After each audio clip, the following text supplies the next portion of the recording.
Assalamualaikum warahmatullahi wabarakatuh. Here I want to presentate my about kalkulator atau kita pakai bahasa Indonesia aja, tentang kalkulator dari masa ke masa dengan saya Suryo Dewantara Joydiningrat dari kelas pendidikan bahasa Inggris Malam dengan nomor induk mahasiswa 1882 150077. Ya, kita langsung ke slide pertama. Ya, alat hitung kalkulator dalam bahasa Indonesia disebut kalkulator adalah suatu alat untuk mempermudah manusia dalam menghitung suatu perhitungan. Kalkulator secara bahasa ialah sebuah alat kalkulasi yang memungkinkan menghitung jumlah besar dengan mudah untuk mempercepat pekerjaan. Dalam perkembangannya, kalkulator mengalami perkembangan yang tergolong lambat, yang mana kalkulator sudah ada dari sekitar 5.000 tahun lalu di Asia. Nah, ini macam-macam dari kalkulator. Dari yang paling awal, yang saya sebutkan tadi 5.000 tahun yang lalu, yaitu abacus. Selanjutnya Pascaline. Nah, ini jedanya sangat panjang ya. Dari abacus ke Pascaline, habis itu ke kalkulator mekanik, mesin diferensial, kartu performasi, dan masuk ke komputer. Abacus asal mula alat hitung praktis.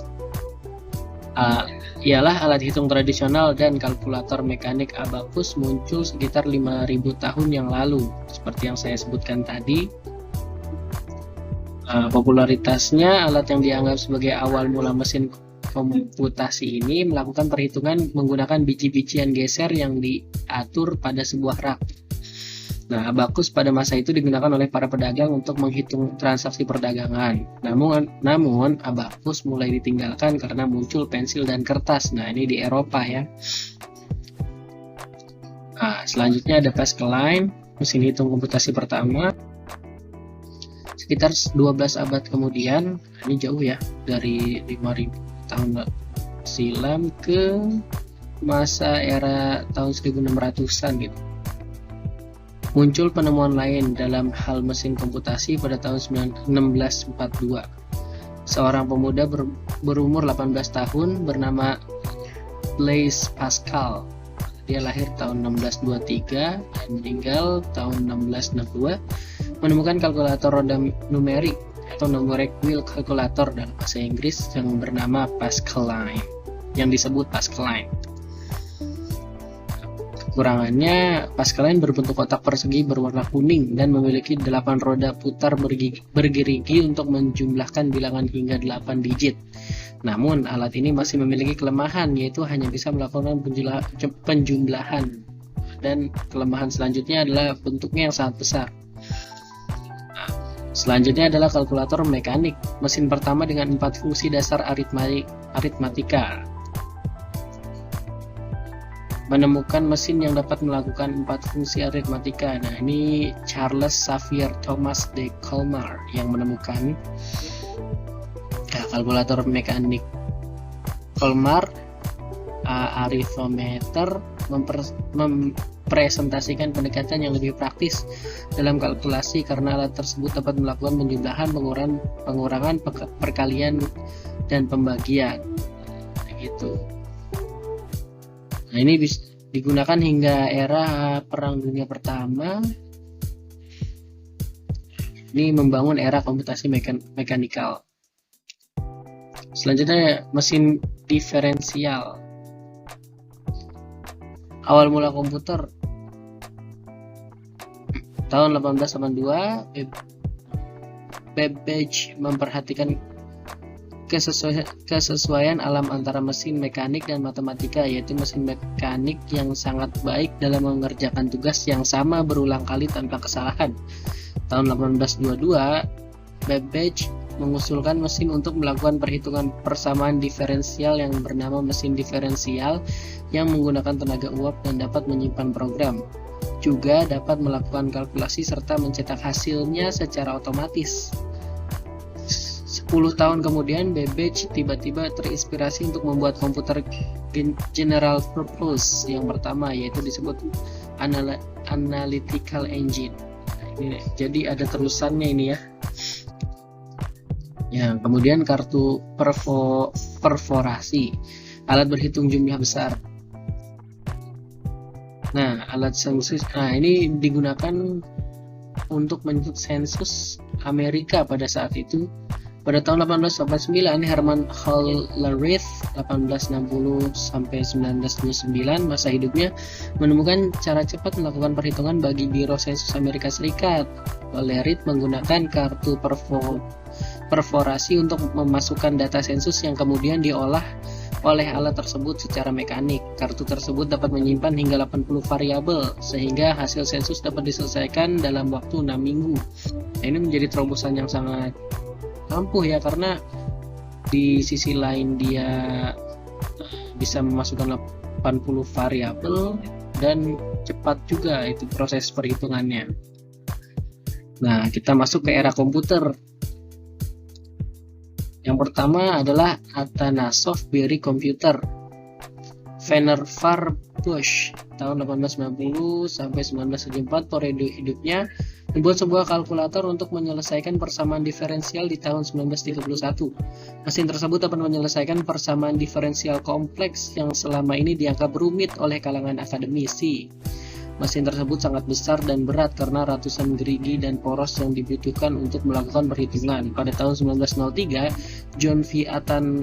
Atanasov yang menerapkan aljabar boolean pada sirkuit elektrik. Nah, ini jadi awal mula masa-masa komputer.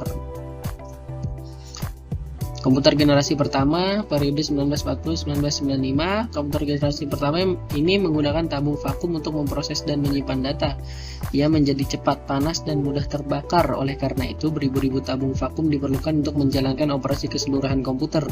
Ia juga memerlukan banyak tenaga elektrik yang menyebabkan gangguan elektrik di kawasan sekitarnya. Komputer generasi pertama ini 100% elektronik dan membantu para ahli dalam menyelesaikan masalah perhitungan dengan cepat dan tepat. Beberapa komputer generasi pertama seperti ENIAC, EDVAC, EDSA Computer, dan UNIVAC pertama komputer. Komputer generasi kedua, nah ini by IBM ya, periode 1959 sampai 1964. Pada tahun 1948, penemuan transistor sangat mempengaruhi perkembangan komputer. Transistor menggantikan tabung vakum di televisi, radio, dan komputer. Akibatnya, ukuran mesin-mesin elektrik berkurang drastis. Transistor mulai digunakan di dalam komputer mulai pada tahun 56. Transistor merupakan ciri khas komputer generasi kedua. Bahan bakunya terdiri atas 3 lapis, yaitu basic, kolektor, dan emitter. Ini jadi komputer IBM ya, generasi kedua. Nah, generasi ketiga ini periode 1964 sampai dengan 1970. Walaupun transistor dalam banyak hal mengungguli tube vacuum, namun transistor menghasilkan panas yang cukup besar yang dapat berpotensi merusak bagian-bagian internal komputer.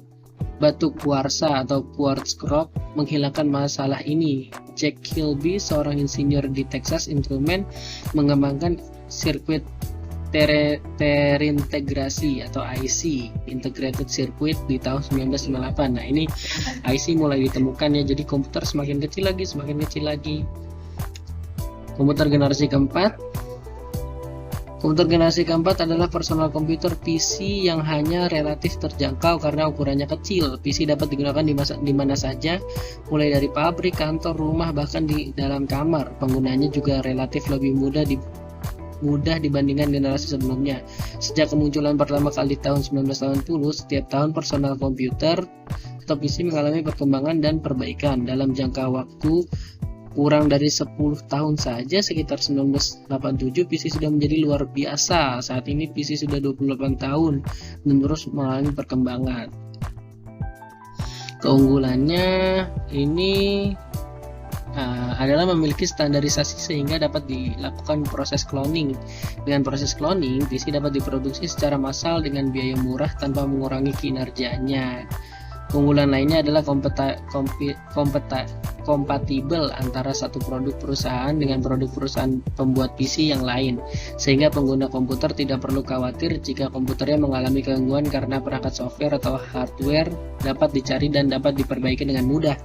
Setiap PC mempunyai bagian penting meliputi CPU, Central Processing Unit, monitor, keyboard, mouse, dan printer. CPU merupakan induk dari komputer dan di dalamnya ada motherboard, memori, hard disk, dan prosesor. Nah, ini komputer generasi kelima. Berkat kepopulerannya di kalangan rumah tangga maupun dunia bisnis, pada sekitar tahun 1982, komputer pribadi atau personal komputer yang oleh majalah Time diberi gelar Man of the Year. Selanjutnya menjelang tahun 1990-an, kemampuan komputer pribadi meningkat secara drastis, hampir menyamai kemampuan komputer multi-user.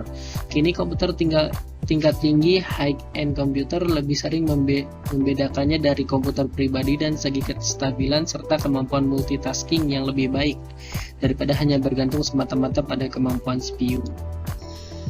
Ini penutup dan saran. Rencananya masa depan komputer generasi kelima adalah komputer yang telah memiliki artificial intelligence. Nah, ini mulai era-era tahun 2020-an ke atas ya. Ini sudah mulai berkembang nih, sehingga komputer di masa depan dapat memberikan respon atas keinginan manusia. Nah, itu adalah kurang lebih perkembangan dan fungsi dari kalkulator. Awalnya kalkulator hanya alat hitung dan menjadi komputer ya. Komputer adalah alat hitung sebenarnya. Iya, tanpa internet ya komputer atau handphone adalah ya alat hitung yang canggih aja, yang ada kameranya gitu, yang bisa menyetel video dan lainnya gitu. Awalnya desainnya dan lain sebagainya ya hanya kalkulator gitu. Luar biasa ya, aplikasi kalkulator ini dapat berkembang sampai dengan gadget kita pakai sehari-hari adalah sebenarnya kalkulator itu sendiri. Itu, terima kasih. Bila ada pertanyaan bisa Anda semua tanyakan di Gmail saya atau di nomor saya yang ada WhatsApp-nya. Terima kasih untuk dosen pengampu juga yang telah membimbing kami selama proses pembelajaran selama 1 semester ini, yaitu semester 4. Billahi taufiq wal hidayah. Assalamualaikum warahmatullahi wabarakatuh.